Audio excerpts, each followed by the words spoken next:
Hello, my name is Issac Theophilos and thank you very much for watching my video.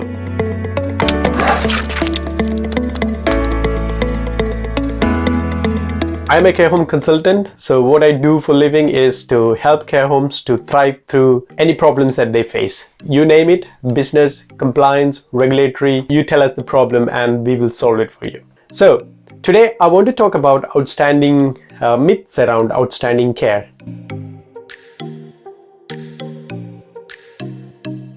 I'm a nurse. I'm very passionate about delivering outstanding care for the people that we look after. And I was also a manager of a nursing home which was rated as outstanding in all the areas of inspection a couple of years back.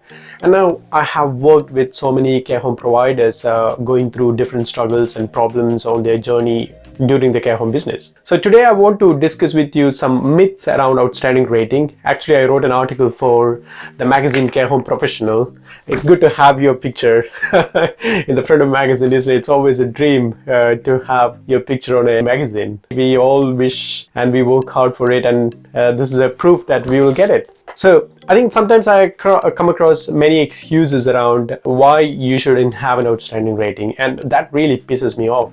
Meaning, there is sometimes there's no appetite, and it really worries me when people say we don't want an outstanding rating because so and so reason. So today I want to demystify all the myths around 5 myths around outstanding rating. The first one is outstanding rating is based on the inspector. As soon as someone tells me that, that means that they haven't got a clue about how the CQC CLOEs and the rating characteristics work.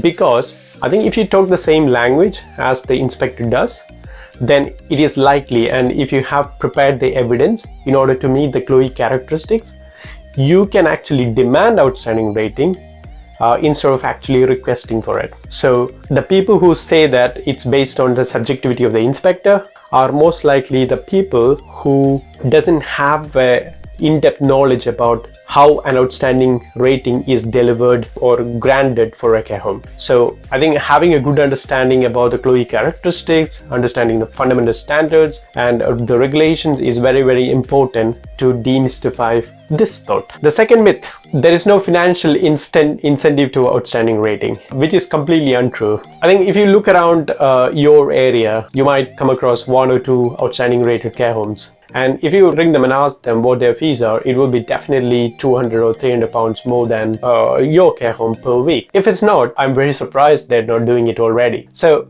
there is definitely a financial incentive if you know how to pitch quality and your pricing together. So that's another skill that you might want to learn if you're an outstanding rating. But the important thing is, biggest cost element is, the biggest saving is where when you have an outstanding rating, that means you have a good culture, you have good people, you have good systems and process, and there's less wastage of money in terms of recruitment of people, in terms of efficiency of the process of what's happening in the care home, or buying items, or having contracts, etc. So you're actually in parallel saving a lot, having the good culture, good systems and good processes. So having no financial incentive is absolutely nonsense. I think probably it might be your accountant suggesting that, okay, you have an outstanding rating, you're not going to get anything more than that, but they don't really actually see the value of not having an agency staff, or not having issues with the staffing, not having issues with the supplier management, etc, etc. So when you have a robust systems and process running your care home, there's lots of things that you can actually save as well, so which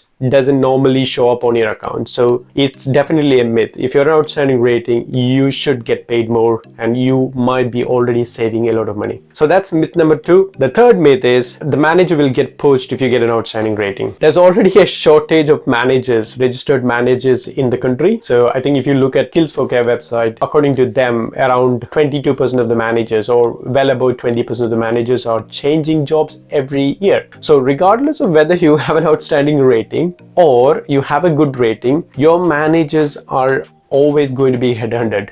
So be ready for it. I think when you get somebody who's really outstanding, make use of them in the time that you have with them. Embrace them, support them, encourage them, and give them reasons to work for you. Because these people are really committed, motivated individuals who wants to actually progress their career, learn new things and move forward. If you can't give that opportunity to grow, then definitely they will look for other opportunities to move on. So as a provider, you have the responsibility to give reasons or make reasons to retain them. If they move along, that's fine, because they have already created a very good established systems in your care home. What I don't recommend is not having people-centric systems and processes. So you shouldn't rely just on the managers to run your care home. That's too risky. I think you should always have a backup plan or succession plan, or whatever you call it. So manager will get pushed even if you have a good rating, or even you have a recursive improvement rating. So because there is already a lot of shortage of managers. So that's myth number 3. Your managers will get poached.